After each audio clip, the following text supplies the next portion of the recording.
सूत जी महाराज सौनकादि ऋषियों से प्रश्न करते हैं, कौन कौन से पाप करने वाले लोग भागवत की कथा सुनने से पवित्र होते हैं?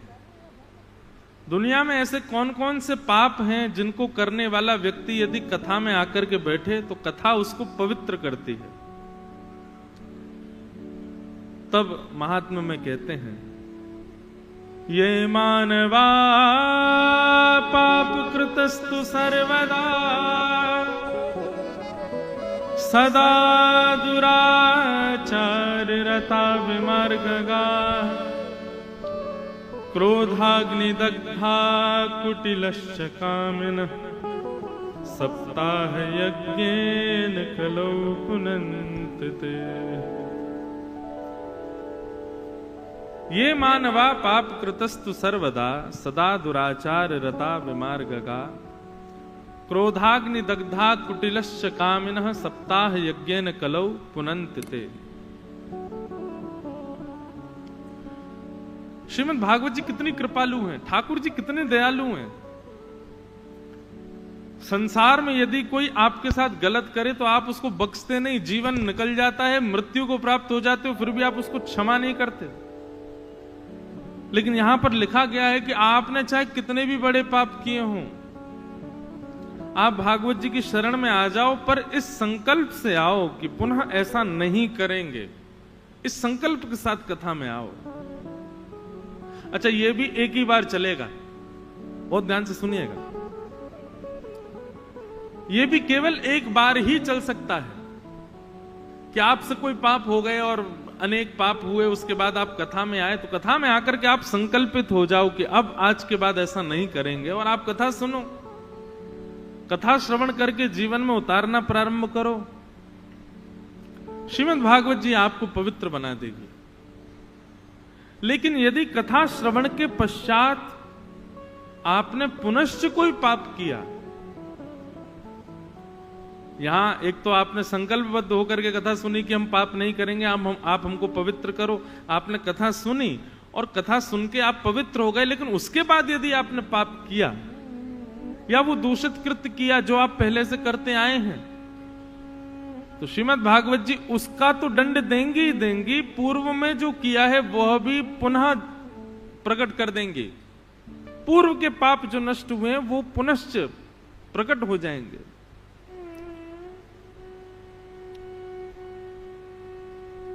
एक बात बहुत ध्यान से सुनिएगा,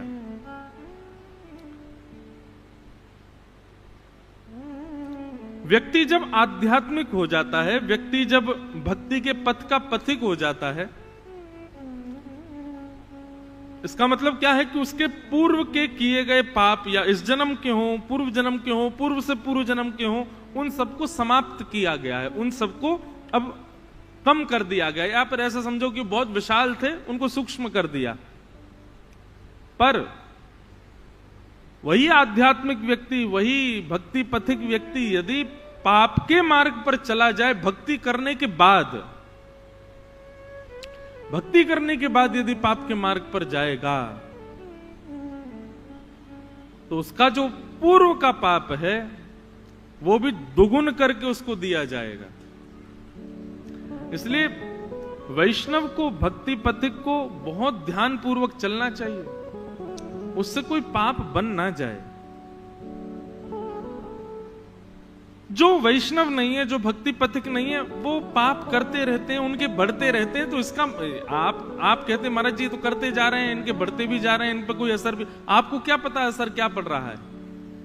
ये जितनी योनियां दिखाई देती हैं, चींटी हो, कॉकरोच हो, ये सब वही लोग हैं जो पाप करते गए और कभी पुण्य, कभी भक्ति पथ को अपनाया नहीं, कभी भक्ति मार्ग को अपनाया नहीं, उसके बाद वो यही बन जाते हैं।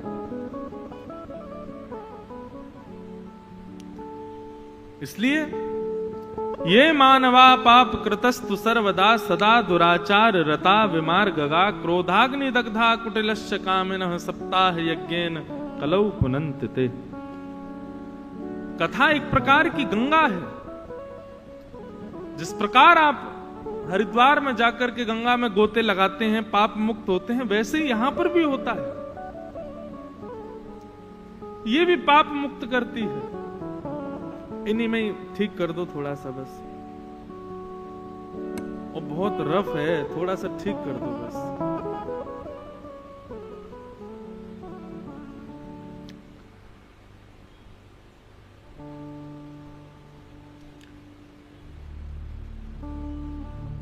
और अंत में आकर के ये बात कही, हमको ना पता है, सुनो, हमको आवाज वहां से आ रही है और इस वजह से हम समझ ही नहीं पा रहे हैं क्या बोल रहे हैं, बस इतना कर दीजिए।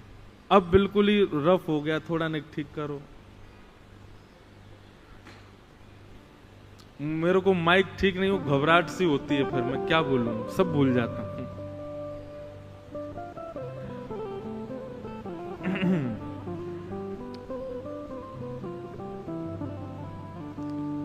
बोलो वृंदावन बिहारी लाल की जय। बस अब ऐसे रहने दो। कहां था?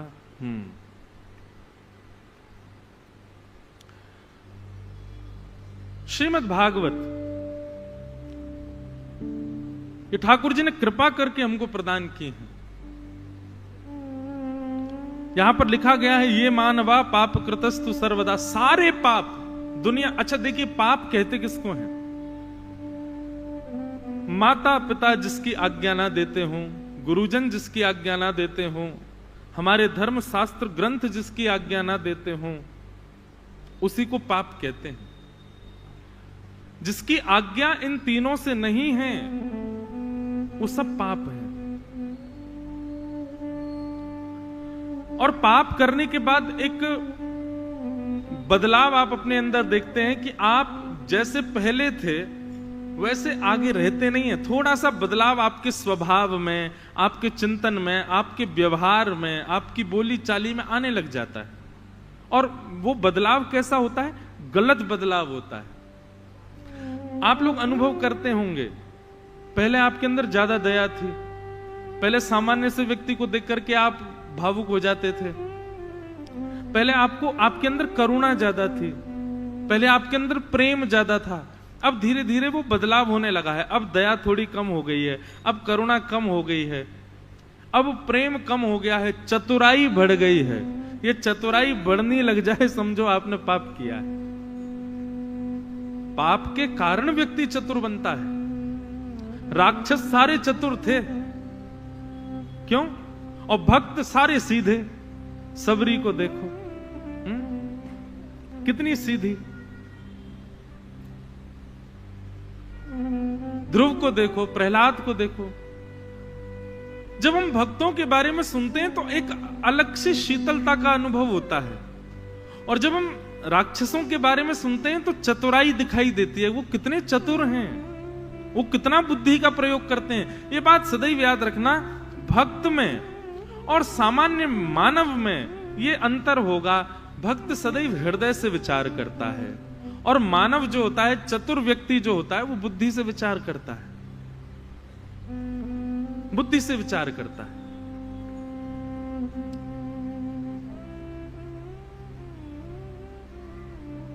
तो जब दिखे कि आप चतुर होने लग गए हो तो समझ जाना कि भाई अब छेड़ो नहीं, वो जैसा है वैसे ही रहने देना। दिखने लगे कि आप चतुर बन रहे हो तो समझो कि ये पाप का कारण। ये मानवा पाप कृतस्तु सर्वदा, सदा दुराचार रता विमार्गगा। यहां पर लिखा है दुराचरण करने वाला व्यक्ति पापी होता है। कोई व्यक्ति गलत करता है और उसकी देखा देखी आप करने लग जाओ, उससे ज्यादा पाप आपको लगेगा। कोई गलत खाता है, कोई गलत पीता है। जिस प्रकार सिनेमा में दिखाने वाले जो एक्टर्स होते हैं वो कुछ भी करें और वही देख करके आपके मन में भाव मैं भी ऐसा ही करूंगा, उसको पाप नहीं लगेगा, आपको ज्यादा पाप लगेगा। आप क्यों प्रभावित हुए उससे? किसी गलत को देख करके प्रभावित होकर के आप करने लग जाओगे तो आपको दुगना पाप लगेगा। दुराचरा यहां पर लिखा हुआ है, सदा दुराचार रता। दुराचार रता मतलब दुराचरण करने वाला। और विमार्गगा। दूसरा पाप का कारण बताया विमार्ग। विमार्ग मतलब सही मार्ग को छोड़ करके, सही रास्ते को छोड़ करके, सही स्थान को छोड़ करके गलत मार्ग, गलत रास्ता, गलत स्थान को चुनता हो, ऐसे व्यक्ति को भी पाप लगता है। सही चल रहा था जीवन, सब कुछ व्यवस्थित था, पिता माता परदादा दादा आदि उन्हें सब कुछ व्यवस्थित किया था, पर नहीं, दूषित मार्ग अपना लिया, गलत मार्ग अपना लिया, पाप लगता है, विमार्गगा। तीसरा बताया क्रोधाग्नि दग्धा, भयंकर क्रोध जिसको आता है। अच्छा एक बात बताएं, शास्त्र आज्ञा करते हैं भयंकर क्रोध कामी पुरुष का लक्षण है। जिसके अंदर बहुत क्रोध है, और क्रोध भी कैसा, क्रोध भी दो प्रकार का होता है। एक क्रोध तो होता है वो किसी के सुधार के लिए आप कर रहे हो, जैसे कि मां करती है, गुरु करता है, पिता करता है, हमारे आचार्य करते हैं, वो उनका क्रोध कैसा होता है, वो सुधार के लिए है। किसी को सुधार के लिए किया गया क्रोध, किसी को समझाने के लिए किया गया क्रोध, किसी को बताने के लिए, संभालने के लिए किया गया क्रोध, उसमें दोष नहीं है।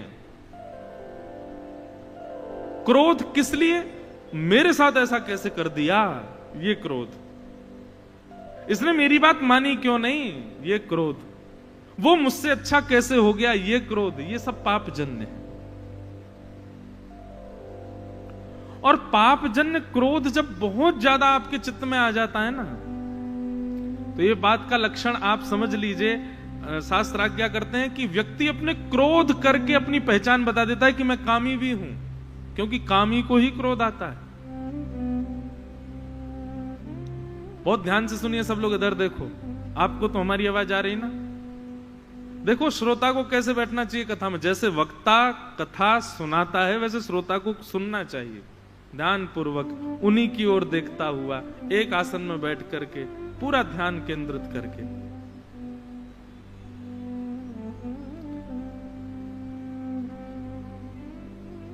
कामी व्यक्ति है तो निश्चित है क्रोध ही जरूर होगा, और यदि क्रोध का दर्शन करा रहा है, क्षमा कीजिएगा, किसी विद्वान पुरुष के सामने अगर आप क्रोध करते हैं ना, तो वो व्यक्ति समझ जाता है कि निश्चित कामी भी है।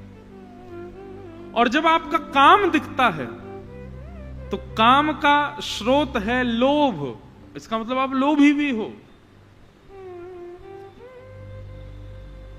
गीता में एक श्लोक है, भगवान कृष्ण, वो जुड़वा श्लोक हैं, दो श्लोक एक साथ ही बोलते हैं। ध्यायतो विषयाम पुंसः संगस्तेषुपजायते, संजात संजायते कामः, कामात् क्रोधो विजायते, क्रोधात् भवति सम्मोहात्, सम्मोहात् स्मृति विभ्रम, स्मृति भ्रंशात् बुद्धिनाशो, बुद्धिनाशात् प्रणश्यति। बहुत ध्यान से सुनिएगा। अर्जुन कहता है मानव का पतन कब होता है गोविंद? तो भगवान कहते हैं, अर्जुन ध्यान से सुनना, मानव का पतन होना प्रारंभ होता है ध्यायतो विषयाम पुंसः, जब वो विषय का बहुत ध्यान करने लग जाता है, उसी समय उसका पतन होना प्रारंभ हो जाता है। ये एक डायग्राम है, इसको कभी बनाइएगा अपने घर पर। ये श्लोक, सबसे पहले ध्यायतो विषयाम पुंसः, व्यक्ति विषय का ध्यान करता है। एक बार करेगा बच जाएगा, दो बार करेगा बचने के चांसेस थोड़े कम होंगे, लेकिन तीसरी बार जब उसने विषय का ध्यान किया तो फिर उसको कोई नहीं बचा सकता। विषय का ध्यान करने से क्या होता है? अब विषय को आप कैसे लोगे? व्यासपीठ से तो मैं बस इतना ही कह सकूं, विषय मतलब कोई भोग भोगने का चिंतन करना। किया नहीं है आपने, भोग भोगा नहीं है, केवल आपने सोच लिया कि मुझे ये भोगना है, मुझे ये करना है।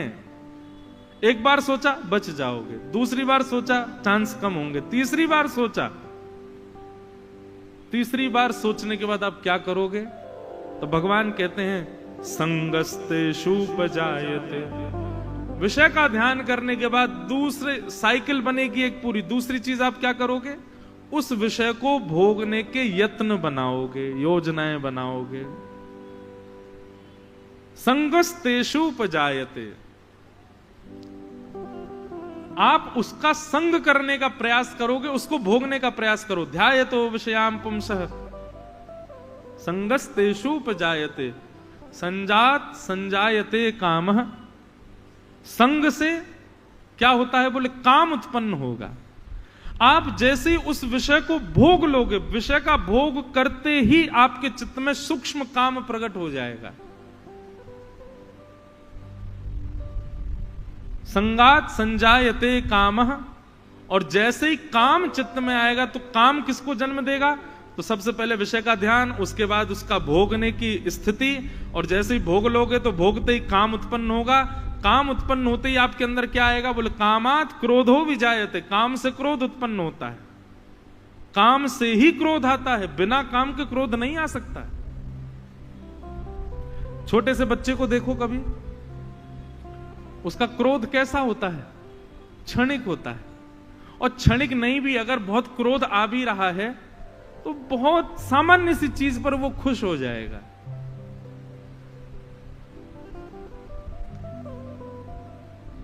कामात क्रोधो विजायते, जो क्रोध किसी भी प्रकार से कम ना होता हो, बना रहता हो, समझ लेना वो काम से ही प्रकट हुआ है। कामात क्रोधो विजायते, और क्रोधात भवति सम्मोह, क्रोध के बाद क्या आएगा, बोले सम्मोह, आपका मोह प्रकट हो जाएगा किसी के प्रति। मोह कैसा, अगर वो वस्तु आपके पास नहीं तो आप जीवित ही नहीं रह सकते, ऐसी स्थिति हो जाएगी। सम्मोह, क्रोध से मोह जन्म ले। ठाकुर जी से इतना तो प्रेत को भी बाध्य होना पड़ेगा आपसे, आपको ठाकुर जी से मिलवाने के लिए। तो यदि कभी प्रेत मिल जाए तो विचलित मत होना, दुखी मत होना। ठाकुर जी सब जगह इच्छा एक ही है ना, भगवत प्राप्ति। देखो प्रेत दिखने पर भय कब लगता है, प्रेत क्या कई बार तो मानवों से भय लग जाता है। जब संसारी इच्छाओं से युक्त व्यक्ति होता है वो भयभीत ही रहता है, पर भगवत प्राप्ति की भावना जिसके चित्त में होती है ना, वो भयभीत नहीं होता है, उसके चित्त में ज्यादा भय नहीं होता है, वो सदा प्रसन्न रहता है, क्योंकि उसके मन में एक ही कामना है, एक ही भावना है। हे मनमोहन तुझे रिझाऊं, चाहे गुरु कृपा से रिझाऊं, चाहे भगवत कृपा से रिझाऊं, चाहे सेवा करके रिझाऊं, चाहे तप करके रिझाऊं, चाहे व्रत करके रिझाऊं, उसकी एक ही कामना है कि मैं श्याम सुंदर को रिझाऊं बस। मनमोहन तुझे रिझाऊं, ओ तोहे नित नए लाड़ लड़ाऊं, बसा कर नए लड़ाऊं, तोहे नित नए लाड़ कैसे बसा कर नैनन में, छिपा कर नैनन में, बसा कर नैनन में, छिपा कर नैनन में, बसा कर नैनन में, छिपा कर नैनन में, बसा कर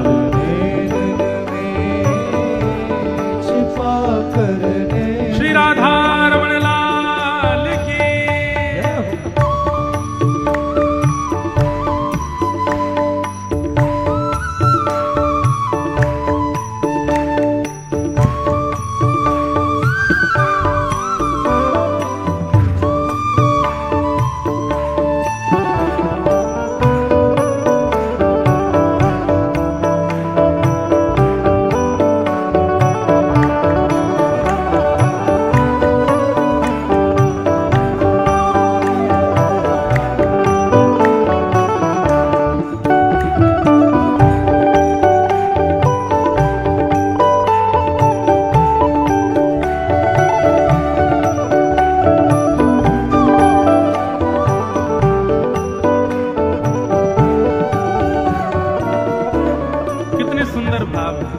हे ठाकुर जी हम आपकी सेवा करें, चाहे जैसे भी करें।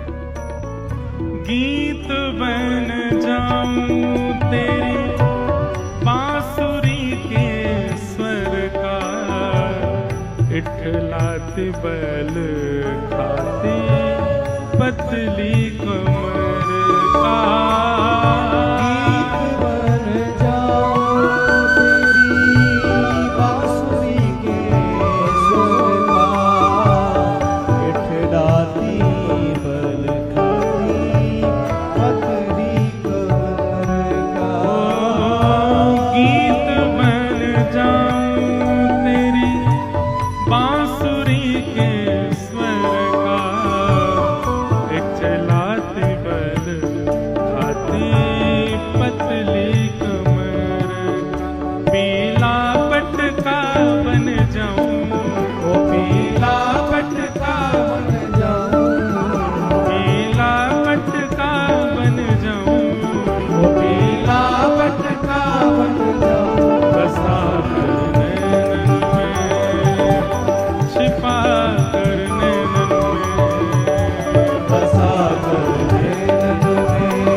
इच्छा नहीं है, बस एक ही इच्छा है कि आप श्यामाजू के साथ एक बार युगल रूप में हमको दर्शन दे दो। बस एक बार श्यामाजू के साथ आप हमको दिख जाओ, एक क्षण के लिए दिख जाओ, बस इसके अतिरिक्त हमारी और कोई कामना नहीं है। राधिका किशोरी संग रमण तुम्हारा, मुझको दिखा दो कभी ऐसा नजारा। राधिका किशोरी संग रमण तुम्हारा, मुझको दिखा दो कभी ऐसा।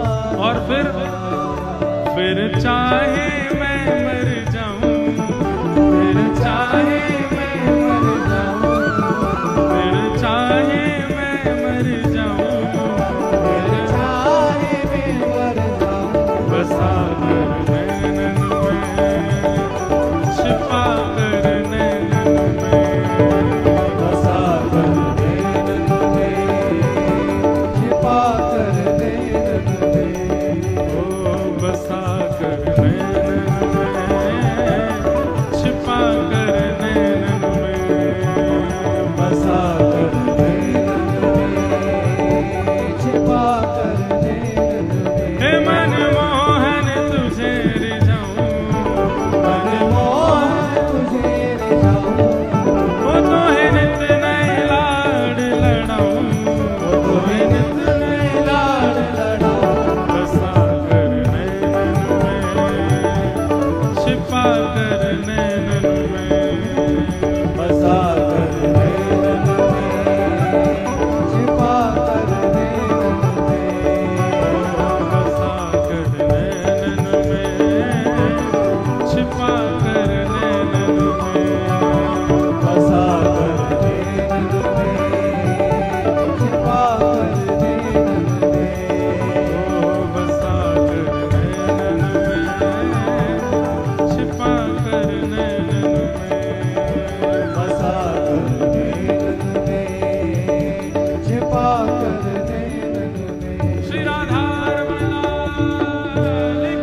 जिसके चित्त में वास्तविक ठाकुर जी से मिलने की कामना है, वो प्रेत को भी नहीं छोड़ेगा। वो प्रेत से भी यही पूछेगा ठाकुर जी कैसे मिलेंगे।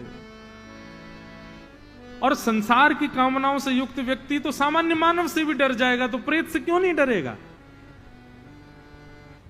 हमारे महाराष्ट्र के श्री नामदेव जी महाराज, उनके सामने भी प्रेत आया था और प्रेत बार बार रूप बदलने लगा। नामदेव जी महाराज ने तो ठाकुर जी कहकर के उनको प्रणाम कर लिया, बोले कि आप प्रेत नहीं हो, आप ठाकुर जी हो। प्रेत में से पंडरीनाथ भगवान प्रकट हो गए और प्रकट होकर बोले, भले आदमी, प्रेत में भी मुझको देख रहा है तू। नामदेव जी कहते हैं, आप प्रेत में नहीं हो, आप प्रेत में भी तो विराजमान हो, आप सब जगह विराजमान हो नाथ। और मुझे तो ऐसा लगा इतने सारे रूप बदलने की और इतने बड़े छोटे होने की सामर्थ्य ये तो हमारे ठाकुर जी में, प्रेत में थोड़ा ही है।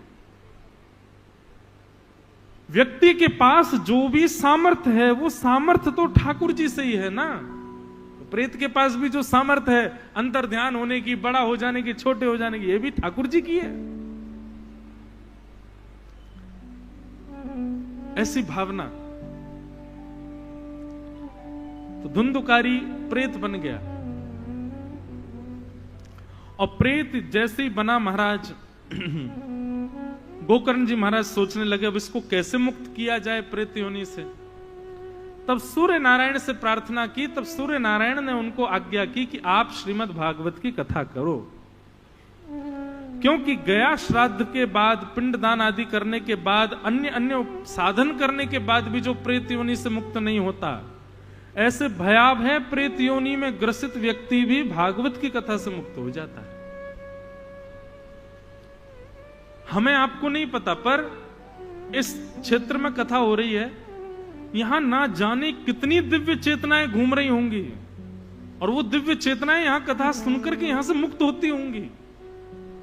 और केवल इतना ही नहीं, आप लोग यहां से कथा सुनकर के जाते हैं, कथा आपके चित्त में, मस्तिष्क में, मन में, आपके तन पर वो कथा भी रमी हुई है। जैसे ही आप बाहर निकलते हैं तो वायु आपका स्पर्श करती है, वो वायु में भी कोई कोई छोटे छोटे अणु, छोटे छोटे जीव होंगे जो प्रेत योनि में बंधे, वो सब मुक्त हो जाते हैं। एक कथा एक नगर में होती है, कम से कम करोड़ों का उद्धार होता है एक कथा से। ऐसी श्रीमद् भागवत की कथा है। सोचो, आपका स्पर्श करने मात्र से वायु में विद्यमान प्रेतात्मा मुक्त हो जाएगी। आप लोग तो यहां बैठ के कथा सुन रहे हो, आप तो श्रवण कर रहे हो और उसके बाद जीवन में उतार रहे हो, तो आपका कल्याण नहीं होगा। बहुत बड़े भाग्य की बात है कथा सुनने में मन लगना। सबका नहीं लगता है, पर किसी का लग रहा है तो इस पर बहुत बड़ी कृपा है ठाकुर जी की उसके ऊपर, कि भाग्योदयेन बहुजन्म समर्जितेन सत्संगमं च लभते पुरुषो यदा वै अज्ञान हेतु कृत मोह मदान्धकार नाशं विधाय तदोदयते विवेक। इस प्रकार कथा सुनकर के धुंधुकारी अपनी प्रेत योनि से मुक्त हुआ। बोलो भक्तवत्सल भगवान की। भागवत जी के प्रथम स्कंद का प्रथम श्लोक, 3 श्लोकों में मंगलाचरण है, उनको हम प्रणाम करें। सब लोग हाथ जोड़ के वंदन करो। श्रीमद् भागवत के प्रथम स्कंद में हम प्रवेश कर रहे हैं कि जन्माद्यस्य यतोऽन्वयादितरतश्चार्थे सविज्ञस्वराट् तेने ब्रह्म हृदय आदि कवये मुह्यन्ति यत्सूरयः तेजो वारि मृदां यथा विनिमयो यत्र त्रिसर्गो मृषा धाम्ना स्वेन सदा निरस्तकुहकं सत्यं परं धीमहि।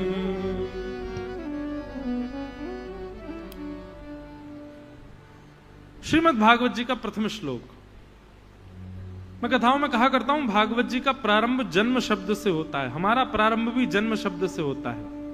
तो जब जन्म से दोनों का प्रारंभ हुआ तो फिर अंत, इसका मतलब क्या, हमारी डेस्टिनेशन क्या है? हरिम परम। हरि के चरणारविंद, श्री हरि की प्राप्ति, वही हमारी डेस्टिनेशन है।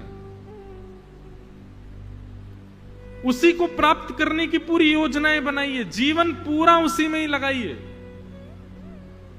उसके साथ साथ जीवित रहने के लिए, परिवार संभालने के लिए, संसार में व्यवहार देखने के लिए सब कुछ करो, पर मुख्य मूल उद्देश्य आपका क्या होना चाहिए? हरिम परम, मुझे हरि की प्राप्ति हो, मुझे वो प्राप्त हो, यही आपका मूल उद्देश्य होना चाहिए। ये भागवत जी से सीखा हमने।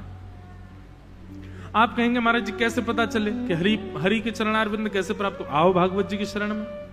जब भागवत जी इंडिकेशन दे रही हैं कि हरिम परम के चरणारविंद प्राप्त करने हैं, तो फिर मार्ग भी बताएंगे,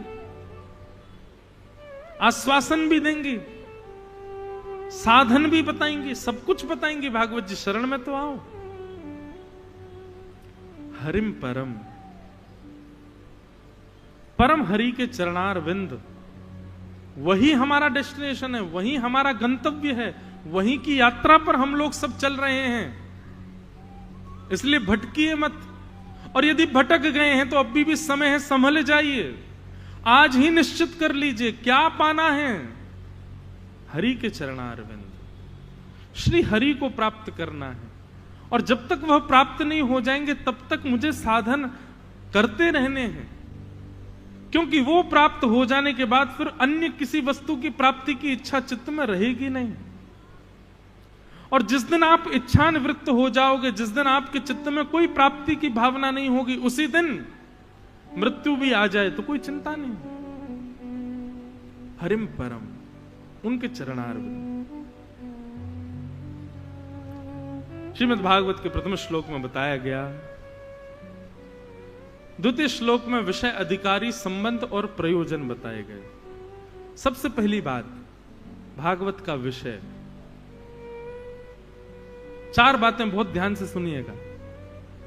भागवत का विषय क्या है? तो धर्म प्रोजित कैतवोत्र परमो निर्मत्सराणां सताम् वैद्यं वास्तवमत्र वस्तु शिवदम् तापत्रयोन्मूलनम् श्रीमद्भागवते महामुनि कृते किंबा परैरीश्वर सद्यो हृदयवरोध्यते कृतभिः शुश्रूषुभिः। धर्म किसे कहते हैं? अपने परिवार के लिए जो आप कर रहे हैं, अपने लिए जो आप कर रहे हैं, इस संसार में रहने के लिए, मान प्रतिष्ठा यश वैभव प्राप्ति के लिए जो सत्कर्म आप कर रहे हैं, वो सब धर्म कहलाते हैं। ये सब धर्म के अंदर, आप व्यापार करते हो, ये धर्म है। आप जॉब करते हो, वो धर्म है। आप बिजनेस करते हैं, वो धर्म है। आप अपने लिए जो कुछ भी कर रहे हो इस संसार में, सतपूर्वक, निष्ठापूर्वक, बिना किसी घपलेबाजी के, वो सब धर्म है। पर परम धर्म क्या है? इस संसार के लिए जो जो आपने किया, इस संसार में शुद्धता, पवित्रता आपके जीवन में बनी रहे, उसके लिए जो आपने किया, वो धर्म है। पर इस संसार से निवृत्त होने के बाद भगवत प्राप्ति के लिए जो आप करते हो, वो परम धर्म है। वो परम धर्म है। बताइए, कथा आप सुन रहे हैं, ये धर्म है कि परम धर्म है? क्या है? परम धर्म। क्यों? क्योंकि यहां आप ऐसी कोई क्रिया नहीं कर रहे जिससे आपका संसार सुधरेगा। हाँ, वो बात अलग है, बीच बीच में हम वो बातें भी बताते हैं जिससे जीवन में भी कैसे सुधरा जाए, वो बताया जाए। पर मूलतः श्रीमद् भागवत का विषय संसार सुधारने का नहीं है, परलोक सुधारने का है। और वही परम धर्म कहलाता है। जब आप आत्म कल्याण की भावना रखते हैं, अपने आत्मा को कल्याण के मार्ग पर ले जाने के लिए क्रियाएं करने लगते हैं, उसी को परम धर्म कहते हैं। और श्रीमद् भागवत की कथा सुनने से परम धर्म करने की इच्छाएं प्रकट होती, और ज्यादा परम धर्म के प्रति भाव प्रकट होता है। परम धर्म। दूसरी बात, भागवत का अधिकारी कौन है? तो कहते हैं निर्मत्सराणाम सताम। जिस व्यक्ति के जीवन में मात्सर्य दोष नहीं है, भागवत का अधिकारी वही है। कथा सुनकर के परम धर्म के मार्ग पर वही चल सकता है जिसके चित्त में मात्सर्य दोष नहीं होगा। मात्सर्य दोष किसको कहते हैं? किसी की सुंदरता को देख करके जलन होना, किसी की उपलब्धि को देख करके और महाराज परेशान हो जाना, किसी का बहुत सम्मान देख करके और उससे विचलित हो जाना, ये सब मात्सर्य दोष कहलाते हैं। मात्सर्य दोष का सीधा अर्थ ये होता है कि आप अपनी परेशानियों से परेशान नहीं हैं, दूसरे की प्रसन्नता से परेशान हैं। ये मात्सर्य दोष है।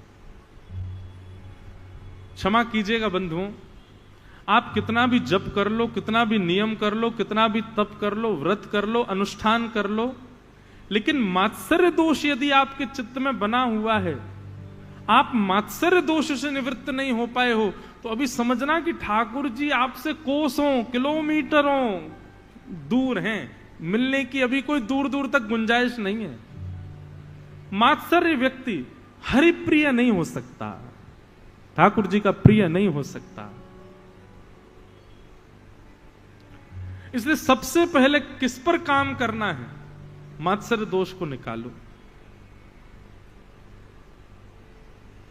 कामी, क्रोध, लोभ, मोह, ईर्ष्या, द्वेष, इन सब के सिम्टम्स हैं जो हमको बाहर दिखने लगते हैं। जैसे कोविड के सिम्टम्स थे खांसी होना, जुकाम, ऐसे ही अत्यंत संसारी व्यक्ति का लक्षण, अत्यंत संसारजन्य व्यक्ति का लक्षण, उसके सिम्टम्स सबसे पहला यही दिखाई देता है कि वो मात्सर्य दोष से युक्त होता है। उसके अंदर ईर्ष्या की भावना बहुत ज्यादा होती है। ब्रजवासियों के घर की मधुकरी मांग करके खावे, जैसे ही मांगने के लिए जाएगा तो मांगने के लिए आगे हाथ बढ़ाते ही वो दीन हो जाएगा, और दीन होते ही मात्सर्य दोष खत्म होगा। व्यक्ति के अंदर मात्सर्य कब होता है? जब वो दीन नहीं बनता, जब वो सरल नहीं बनता, जब वो सहज नहीं होता, जब वो झुकना नहीं जानता, तब मात्सर्य दोष आता है। और श्रीमद् भागवत का अधिकारी नहीं है वो जिसके अंदर मात्सर्य दोष हो। मैं तो कथाओं में कहा करता हूं, एक प्रैक्टिकल किया करो। आपको किसको देख करके ईर्ष्या होती है, आज उसका नाम लिखो कथा के बाद, और नाम लिख करके उसको अपनी पॉकेट में रखो। और रोज कथा सुनने आते हैं तो जो जो सामान लेके आते हो जरूरी, पानी की बोतल, छतरी आदि जो भी लेके आते, उसके संग वो पर्चा और लेके आया करो, ईर्ष्या मुझे जिससे उसका नाम संग में लेके आओ। कथा सुनो 7 दिन पूरी, और 7 दिन बाद उसी व्यक्ति से मिलने जाइएगा। यदि वो व्यक्ति पहले से ज्यादा बढ़िया लग रहा हो, आपको उसको देख करके ऐसी भावना आ जाए, बोले देख है तो ये दुष्ट, पर आज अच्छा लग रहा है तो इसके अंदर कमियां, पर ये आज पता नहीं क्यों मुझे प्रिय लग रहा है। अगर ईर्ष्या जिस व्यक्ति के प्रति है वह भी प्रिय लगने लग गया हो, तो समझो आपको कथा ने स्वीकार किया है, उसके प्रति भी दोष भाव नष्ट हो जाए। भैया सब बातों की एक बात, दोष बुद्धि जब तक आपके चित्त में है तब तक यह समझ लीजिए राक्षसत्व है आपके अंदर। आप दोष देखना जानते हैं, सबके अंदर कमियां देखना जानते हैं। देखिए देवताओं में और राक्षसों में अंतर क्या है? देवता उन्हें कहते हैं जो सबके अंदर गुण देखते हैं और खुद में दोष देखते हैं। सबके अंदर गुण का दर्शन कर रहे हैं, खुद में दोष का दर्शन कर रहे हैं। और दैत्य किसको कहते हैं? जो सब में दोष का दर्शन करे और खुद में गुण का दर्शन करे। मैं सबसे ज्यादा गुणवान। रावण को राम जी में भी दोष दिख रहा है, इसीलिए तो राक्षस है। इसलिए इस संख्या के लोग जो सब में दोष ही दोष देखते रहते हैं, इसमें ये कमी, इसमें ये कमी। कई बार कई कथा में लोग होते हैं, वो कथा में सुनते हैं तो कथा में वक्ता जब बताते हैं कि ये दुर्गुण है, ऐसा नहीं होना चाहिए, ये दुर्गुण, ये दोष से बचो, तो वो लोग अगल बगल वाले से कहते हैं वो हमारे घर में एक व्यक्ति, उसके अंदर है ये दोष। अच्छा, तुमने खुद को देखा? दूसरों में क्यों? दोष सदा अपने अंदर देखो। सही बताऊं तो बंधुओं, ऐसी अपनी दृष्टि कर लो, सब गुणवान हैं, मैं ही एक अयोग्य हूं। बस जिस दिन आपके अंदर यह गुण आ गया ना कि मैं ही दुर्गुण युक्त हूं, मैं ही अयोग्य हूं, सब गुणवान हैं, ये बुद्धि आते ही आपके अंदर के मात्सर्य दोष खत्म हो जाएगा। सबके अंदर गुण देखो, सबके अंदर अच्छाइयों का दर्शन करो, अत्यंत उपेक्षित व्यक्ति को भी श्रेष्ठ मानो, सब में गुण का दर्शन। दोष दर्शन करने वाला व्यक्ति वो भागवत का अधिकारी नहीं है। निर्मत्सराणाम सताम।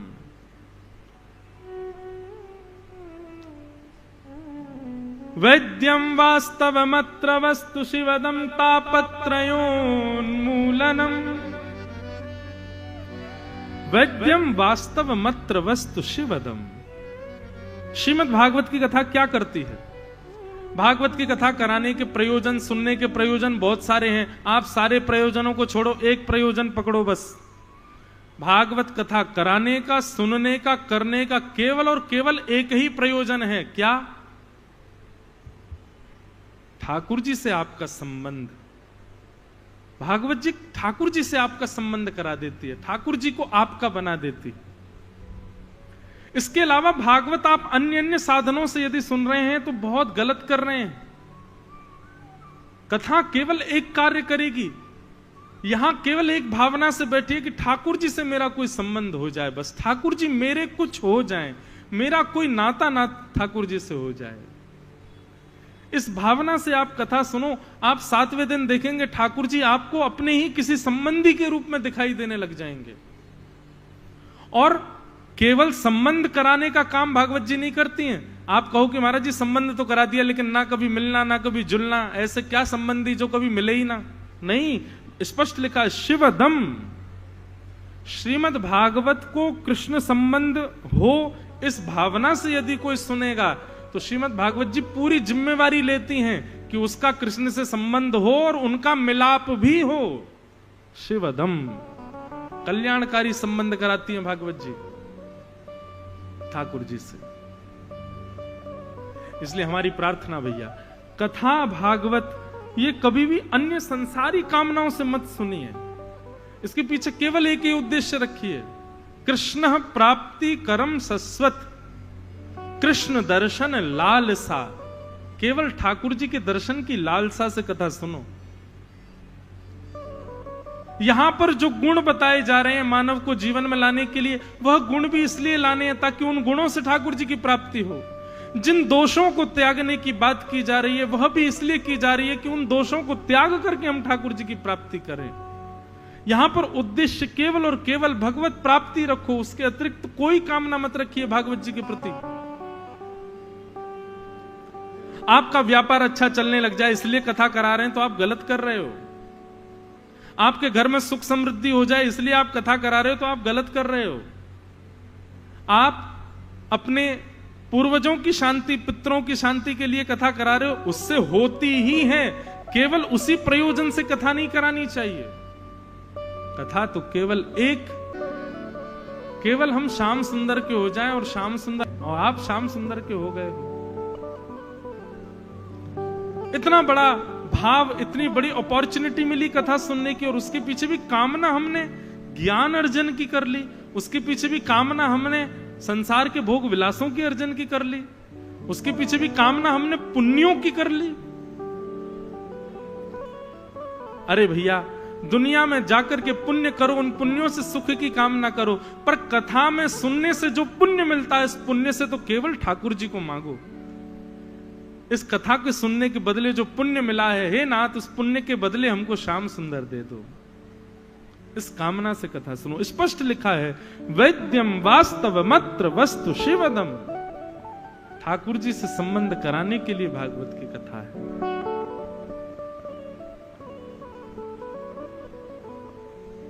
मीराबाई वो बाल्यकाल में कथा ही तो सुनती थी।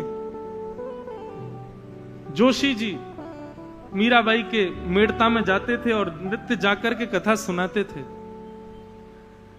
एक दिन छोटी सी मीराबाई और जैसे व्यासपीठ से उतर रहे थे जोशी जी, तुरंत जाकर के मीराबाई उनसे कहती हैं, बोले जोशी जी मुझे एक प्रश्न करना है। जोशी जी बोले करो, क्या प्रश्न है तुम्हारा? तब मीराबाई कहती हैं, बोले आप जिनकी कथा सुनाते हो, आप जिनके मधुर भाव सुनाते हो, आप जिन कृष्ण की लीला कहते हो, आप जिनके बारे में बता रहे थे वो मटकी से ऐसे माखन चुरा के खा जाते हैं, वो ऐसे गोपियों के घर घर जाते हैं, वो ऐसी यशोदा मैया की गोदी में सो जाते हैं, वो नक पर गिरिराज जी उठा लेते हैं, ये श्याम सुंदर हमको कब मिलेंगे? जोशी जी अपने किसी कार्य में व्यस्त थे, लेकिन छोटी सी मीरा के मुख से जब ये सुना कि जिन कृष्ण की आप लीला सुना रहे हो वो हमें कब मिलेंगे, ये भाव सुनते ही जोशी जी के नेत्र सजल हो गए। मैंने दुनिया में कथाएं की हैं, बड़े बड़े लोगों ने मेरी कथाएं सुनी हैं, दुनिया के लोगों ने अनेक प्रश्न किए हैं, पर एक नन्ही सी बालिका से इस प्रश्न की अपेक्षा तो नहीं थी मुझे। उस दिन जोशी जी ने मीराबाई के सिर पर हाथ फेर करके कहा, बोले जरूर मिलेंगे, एक दिन जरूर मिलेंगे मीरा, बस प्रतीक्षा कर। हमारे पूर्वाचार्य कहते हैं, एक वक्ता ने व्यासपीठ पर बैठ करके मीरा के सिर पर हाथ फेरते हुए कहा था जरूर मिलेंगे। उसी की बात को सत्य करने के लिए मीराबाई को गिरधर गोपाल प्राप्त हुए। आप इस कामना से कथा सुनो ना कि हमको श्याम सुंदर मिले। मीराबाई का एक पद मुझे बहुत प्रिय लगता है, कबहू मिले पिया मोरा गोविंद, कबहू मिले पिया मोरा, पिया मोरा, पिया मोरा, ओ कबहू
दर्शन लालसा, इस लालसा से कथा सुनो भैया।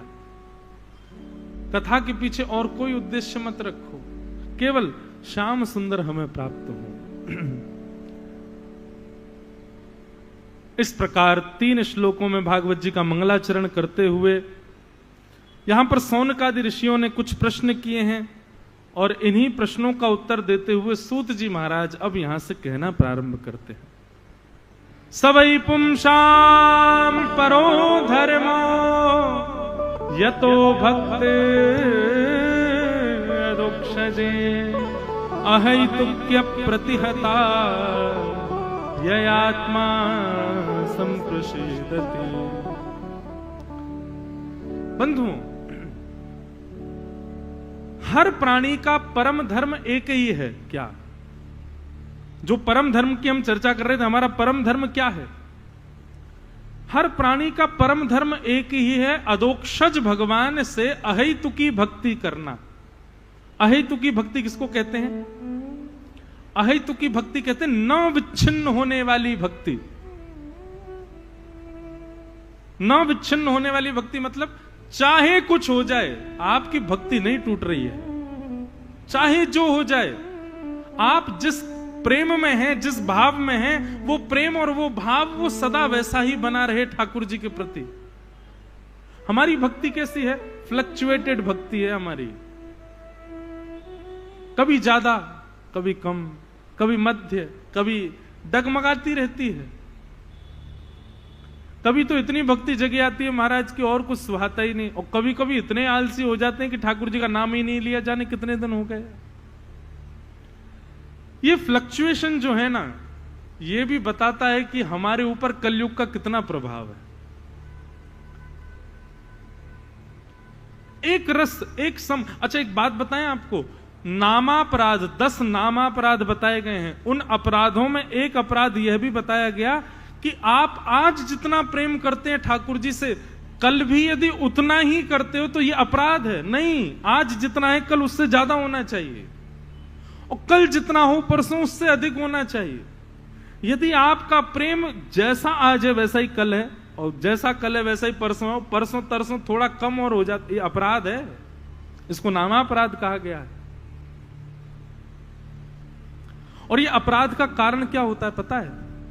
ठाकुर जी की भक्ति में गिरावट होना, भावों में गिरावट होना, प्रेम में गिरावट होना, थोड़ा पहले से कम हो जाना, इसमें निश्चित ही किसी वैष्णव का अपराध है। आपने किसी वैष्णव का या तो हृदय दुखाया है, या मन से किसी के बारे में कुछ गलत सोचा है, कोई वैष्णव के बारे में। वैष्णव मतलब ठाकुर जी का। ठाकुर जी से प्रेम करने वाले के प्रति या तो आपने दुर्भावना मन में प्रकट करी है, या किसी को ऐसा कुछ बोल दिया है कि कोई अपने मन में रख करके बैठा है उस बात को, और वो वैष्णव है। इस वजह से आपकी भक्ति में गिरावट हो रही है। बहुत ध्यान से सुनिएगा, सावधानी से सुनिएगा बात को। ठाकुर जी के नाम जप में, ठाकुर जी की सेवा में, ठाकुर जी के प्रेम में ये फ्लक्चुएशन जो आता है, ये निश्चित ही किसी वैष्णव, अन्य वैष्णव के अपराध से आता है। अब क्या करें? कई बार तो ऐसा होता है कि हमको पता ही नहीं। एक बार वृंदावन की घटना कि वृंदावन में एक महात्मा बैठ करके नेत्र बंद करके ध्यान कर रहे थे, ठाकुर जी की लीला का दर्शन कर रहे थे। तभी लीला में उनको जोर की हंसी आई। अब उनको तो हंसी आई लीला देख करके, लेकिन बाहर एक अपंग व्यक्ति था, उसको लगा ये मेरी अपंगता पे हंस रहे हैं। और जहां उसने सोचा कि मेरी अपंगता पे हंस रहे हैं, उसके चित्त में ठाकुर जी जो थे वो अंतर ध्यान हो गए। वो जिस लीला को देख के हंस रहा था, अचानक वो लीला गायब हो गई। खूब ढूंढा लेकिन ठाकुर जी नहीं मिले। तो जरूरी नहीं है आप जानबूझ करके किसी का अपराध करोगे तो ही आपकी भक्ति में गिरावट आएगी। जानबूझ के किया तो ऐसी गिरेगी भक्ति की उठ ही नहीं पाएगी। लेकिन अनजाने में आपने किसी का यदि हृदय दुखाया और उस व्यक्ति ने आपकी बात सुनकर के किसी का व्यक्ति हृदय जो है वो विचलित हो गया, निश्चित है अगले दिन आपका भजन में मन कम लगेगा, अगले दिन आपका कथा में मन कम लगेगा, अगले दिन आपका ठाकुर जी की सेवा में मन कम लगेगा। आप कहेंगे तो फिर इससे बचने का उपाय क्या है? आपको तो पता नहीं है किसने आपकी बात को बुरा मान लिया है, तो फिर इसका एक ही उपाय है, ज्यादा से ज्यादा जितने हो सके और कम से कम नहीं तो 100 वैष्णवों से क्षमा मांगो। इसको कहते हैं दंड उत्सव। क्या कहते हैं? ये दंड उत्सव है। वैष्णवों का जब आप अपराध कर देते हैं तो आपको दंड उत्सव करना पड़ेगा। और दंड उत्सव का मतलब क्या होता है? उसमें जिस प्रकार नाम की हम लोग अखंड नाम संकीर्तन उत्सव करते हैं, बोले अखंड चलेगा नाम उत्सव, ऐसे ही जाप उत्सव करते हैं। 1 लाख 2 लाख 3 लाख 5 लाख जाप उत्सव ऐसे एक क्रम बना लीजिए। कम से कम 100 से कम नहीं होने चाहिए। 100 200 500 1000 2000 हाथ में वो गिनती वाला रखो। और जिस वैष्णव को देखो, चाहे वो परिचित हो अपरिचित हो, उससे क्षमा मांगो, मुझे क्षमा कर दीजिए। सामने वाला कहेगा भाई तुम क्षमा क्यों मांग रहे, तुमने कोई अपराध नहीं, फिर भी मुझे क्षमा कर दीजिए। सब लोग नेक नेक आगे खिसक आओ, नेक नेक आगे आ जाओ। तो हाँ, हमने बोल दिया सब आ जाएंगे, आप विराज जाओ, इनको भैया को बैठा दो, विराज जाओ, हमने बोल दिया, आ जाओ भैया सब आगे आ जाओ, नेक नेक। बोलो वृंदावन बिहारी लाल की जय। तो क्षमा मांगो। और आप विश्वास मानिए, आप 100 का आंकड़ा पूरा नहीं कर पाओगे। 25-30 क्षमा जैसे ही मांगी नहीं कि आपका भाव फिर से उफान भरने लगेगा, फिर से उसी स्थिति में पहुंच जाएगा, फिर से आप उतना ही प्रेम करने लग जाओगे। ठाकुर जी से प्रेम करने के लिए भैया वैष्णवों के चरणों में झुकना बहुत जरूरी है। ठाकुर जी के चरणों में मत झुको, ठाकुर जी से मत कहो आपसे मेरा प्रेम हो जाए, कभी नहीं होगा। उनसे प्रेम बढ़े आपका, उसके लिए तो वैष्णवों के चरणों में प्रणाम करो। और वैष्णव भी, कई लोग वैष्णवों में भी भेद मानते हैं, ये श्रेष्ठ हैं इन्हीं को प्रणाम करो। नहीं, जिसके मस्तिष्क पर तिलक दिखाई दे जाए, कंठे में गले में कंठी माला दिखाई दे जाए, हाथ में माला झोली दिखाई दे जाए, वो किसी भी एंगल से यदि वैष्णव दिख गया हो, जाओ तुरंत मुझे क्षमा कर दो। आज ही करना, कथा के बाद एक दूसरे से क्षमा मांग लेना, भाई मुझे क्षमा कर दो। कितना अच्छा लगे हैं? सबसे क्षमा मांगो। और क्षमा मांगी है तो इसका मतलब वो व्यक्ति पूजनीय है आपका, कल अपराध मत कर देना उसका। सबसे क्षमा मांगो। और आज ही आप एक दूसरे से क्षमा मांग करके रात में जप करने बैठना, देखना आपको जप में ठाकुर जी का अनुभव होगा। आज ही करके देखो, कल तक की प्रतीक्षा क्यों, इतनी लंबी प्रतीक्षा क्यों करो? अभी मत मांगो, क्षमा कथा पूरी होने दो। कई माताएं अगल बगल क्षमा कर दो, कथा पूरी होने के बाद करो। और ये क्षमा बनावटी नहीं होनी चाहिए, हृदय से मांगो। मुझसे कोई अपराध बन गया हो तो क्षमा करो। राह चलते हुए सबको क्षमा मांगो। 1 सप्ताह करीब क्षमा उत्सव में ही रहो, सबसे क्षमा मांगो बस। इसी क्षमा से हमारी किशोरी जी इतनी दयालु हैं, इतनी, उनको इतना भाव आ जाएगा आपके प्रति, बताओ इसका कितना अपराध नहीं, फिर भी क्षमा मांग रहा है सबसे। किशोरी जी अनुग्रह करेंगी आपकी दीनता पर प्रसन्न होकर के, और ऐसा प्रेम संचार करेंगी हृदय में कि आप देखेंगे कि कुछ ही दिनों में ही वो प्रेम जो ठाकुर जी के प्रति आपका कम था या सम था, वो उफान भर रहा है, वो और तीव्र हो रहा है, वो और दृढ़ हो रहा है। इसलिए इस नियम का पालन करना प्रारंभ करो, क्षमा मांगो। और बंधुओं, यदि जानबूझ करके किसी का अपराध किया है तो फिर बाकायदा टिकट निकलवाओ वृंदावन की, वृंदावन जाओ, स्टेशन से ही शुरू हो जाना, टीटी से ही सबसे पहले क्षमा मांगना, मुझे क्षमा कर दो। बाहर निकलते ही ऑटो वाले, मुझे क्षमा कर दो, भैया बिहारी जी छोड़ दो, मुझे क्षमा कर दो। आपको लोग, अच्छा देखो, ये करने के लिए भी जिगरा चाहिए। सबसे क्षमा मांगने के लिए भी आपके अंदर कितनी दीनता होनी चाहिए। कई लोग तो शर्म के मारे ही नहीं मांगेंगे, अरे राम राम मैं क्षमा मांगू, मैंने ऐसा थोड़ी कुछ किया। जानबूझ के यदि किसी का अपराध बने तो वृंदावन जाओ, वृंदावन जाकर के वहां के वैष्णवों से, धाम में निवास करने वाले वैष्णवों से क्षमा मांगो। और इतना ही नहीं, इतने में काम नहीं चलेगा। 10, 11, 21, 51 या फिर 101 वैष्णव ब्रजवासियों को भंडारा कराओ, भोजन पवाओ, उनको प्रसाद पवाओ। और प्रसाद नहीं पवा सकते तो दुकान से जाकर के कुछ डिब्बे ले लो, जाकर के उनको बांटे आओ, उनको अन्नदान भी करो। अन्नदान करो और फिर क्षमा दान मांगो। ये 2 क्रिया करने से तब आपके ऊपर अनुग्रह होगा। ये सब क्रिया किसके लिए बताई जा रही हैं? ताकि हमारा प्रेम बढ़े, ठाकुर जी से प्रेम बढ़े, ठाकुर जी के प्रति प्रेम बढ़े। ठाकुर जी के प्रति प्रेम बंधुओं बढ़कर के कम इसीलिए होता है क्योंकि हमने वैष्णव अपराध किया है। बोलो भक्तवत्सल भगवान की जय। वैष्णवों का कभी अपराध मत करो। वैष्णवों, चाहे वैष्णव कैसा भी है, वो बिल्कुल नाम नहीं जपता, केवल भेषधारी है, केवल भेष पहन करके घूमता है, तो भी उसका सम्मान करो क्योंकि वो वैष्णव है। इस प्रकार अपना जीवन कर लीजिए।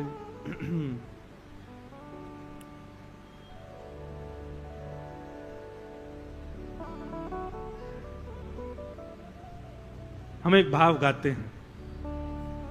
राधिका रानी जी, वृषभानु दुलारी जी, राधिका रानी जी, वृषभानु दुलारी जी।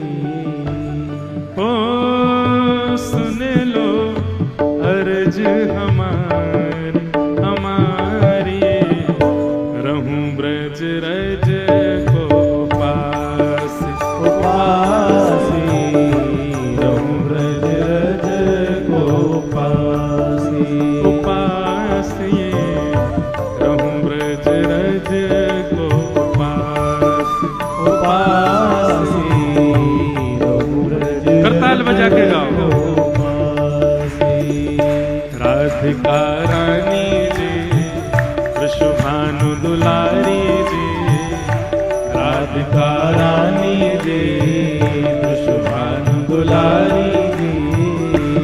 ओ सुन लो अरज हमारी हमारी, रहूं ब्रज रज को पास उपासी, रहूं ब्रज रज को पास। जैसे वृंदावन रसामृत पद श्री गिरधर लाल जी का है, वैसे ये पद भी लाल जी का ही है। इस पद को भी प्रकट श्री लाल जी ने किया है।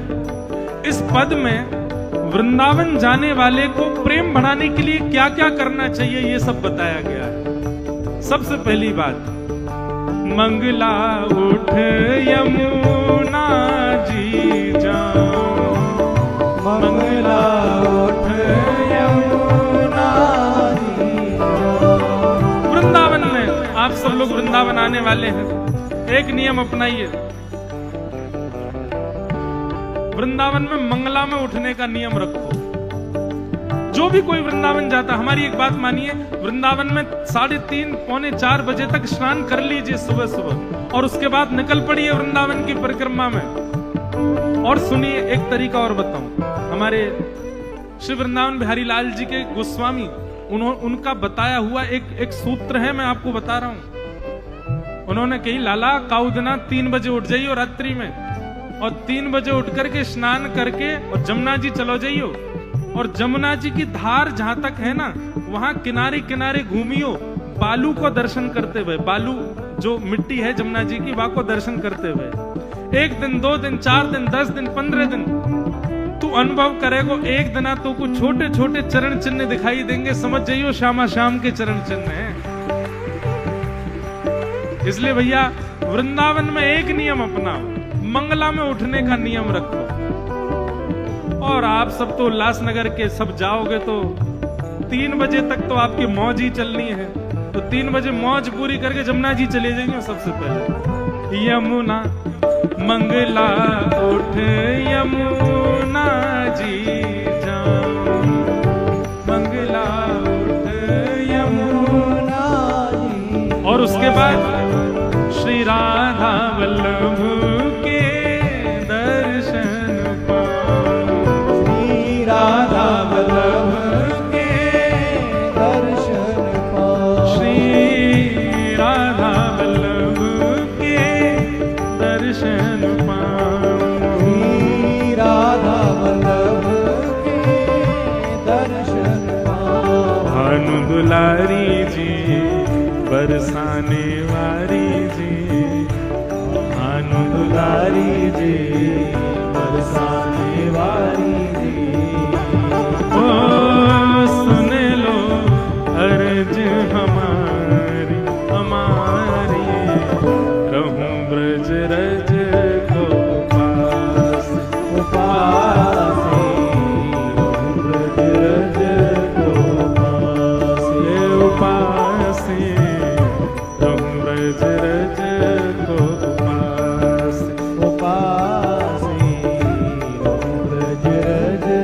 भाव से राधिका रानी जी विश्वभानु दुलारी जी राधिका रानी जी दुलारी जी ओ सुन लो अर्ज हमारी हमारी रहूं ब्रज रज को पासी ब्रज रज को ले उपासी रहूं ब्रज रज को ओ पासी ब्रज रज बोलो विश्वभानु दुलारी की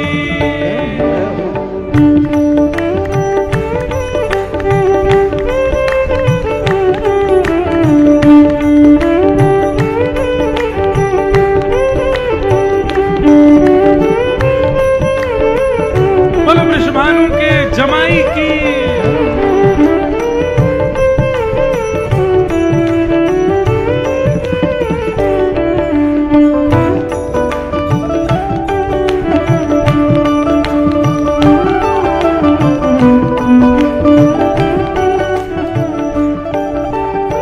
तो मंगला उठ करके जमुना जी जाना है, राधा वल्लभ जी के दर्शन करने हैं। उसके बाद कुछ प्रसादी पानी है। तो प्रसादी कहाँ पानी है? ब्रजवासिन के मधुकरी पाओ ब्रजवासिन के मधुकरी पाओ ब्रजवासिन के मधुकरी पाओ ब्रजवासिन के फिर श्री राधा रमण के नेह लगाओ राधा रमण संग प्यारे राधा रमण संग नेह लगाओ राधा रमण संग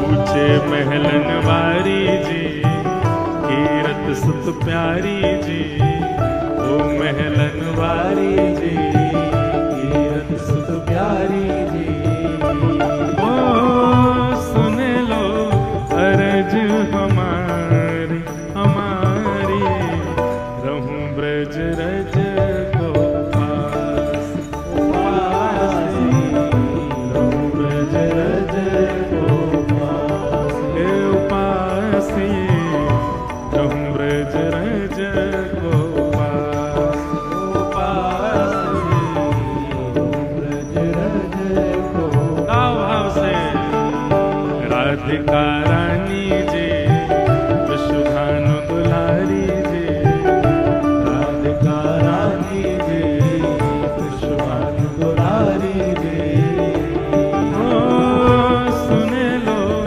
अर्ज हमारी हमारी रहूं ब्रज रज को पास पासी ब्रज रज को पासी हे उपासी रहूं ब्रज रज को पास पासी ब्रज रज को पासी अब मंगला भी हो गई, भोग भी हो गए, राधा वल्लभ जी और राधारमण जी के दर्शन भी हो गए। अब तीसरी क्रिया क्या करनी है? वृंदावन में मंगला में उठना है, मधुकरी पानी है, और तीसरा काम जो विशेष है वृंदावन में वो क्या करना है? रसिक जनन की सेवा पाओ रसिक जनन की सेवा ओ ब्रजवासिन की सेवा पाओ ओ ब्रजवासिन की सेवा फिर प्यारे बांके बिहारी के दर्शन पाऊं प्यारे बांके बिहारी के दर्शन पाओ प्यारे बांके बिहारी के दर्शन पाऊं प्यारे